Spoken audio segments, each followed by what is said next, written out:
Greetings and blessings to you from the Ukrainian Catholic parish in Liverpool. I am recording this video on the 2nd of April 2023, which, according to the Roman Catholic tradition, marks Palm Sunday.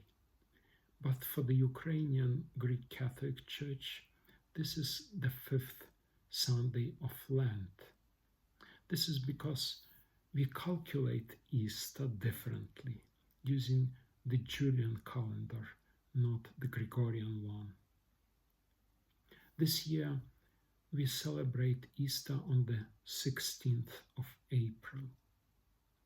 The time of preparation for Easter is called the Great Fast, the 40 days period filled with very special celebrations and practices on the way to Easter, which is called Pascha in Ukrainian and in other Slavic languages. It's difficult, perhaps indeed impossible, to give an overview of even major aspects of this important period in a very short video. Let me focus just on one aspect, which might be useful for all of us even beyond this Lenten period.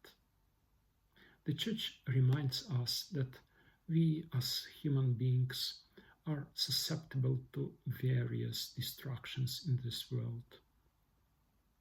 Our desire for food, for pleasure of all kinds, our job, all these things can create distractions for us from what is the most important, that is the relationship with God.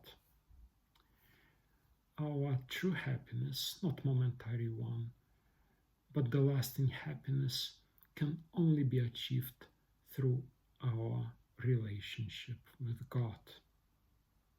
Teachers of spirituality distinguish between two types of distractions. External ones, affecting our senses, what we see, what we hear, and so on, as well as internal distractions, what we think about. In order to deal with these distractions, Church authors suggest moving our attention from the senses and from the mind to our heart, which in Christian tradition is perceived as the meeting place with God. How to do that?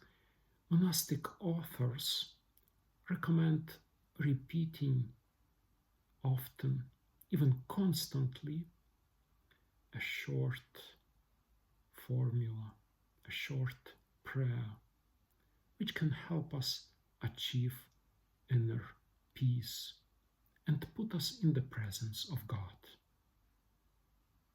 The most popular prayer of this kind is called the Jesus Prayer, which goes as follows: Lord Jesus Christ, Son of God, have mercy on me.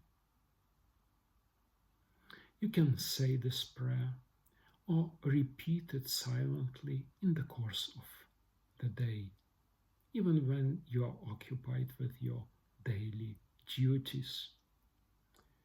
It's also called the prayer of the heart, because it helps us move from mere mental repetition of words to spontaneous prayer that flows from the core of our being, namely from our heart. This year, Liverpool hosts the Eurovision 2023 Song Contest. Some might perceive the Eurovision and many different accompanying events as a sort of distraction. But I encourage you to take a different approach to it. The logo of this year's Eurovision represents a beating heart, which symbolizes human life. It also symbolizes struggle. But for us Christians, it also stands for the meeting place with God. It can also remind us of the prayer of the heart, the Jesus prayer.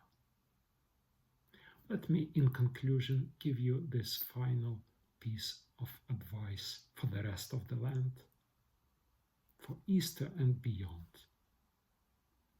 Whenever you see the Eurovision logo, say a little prayer of the heart for yourself, for your loved ones, and for Ukraine. And may God bless you.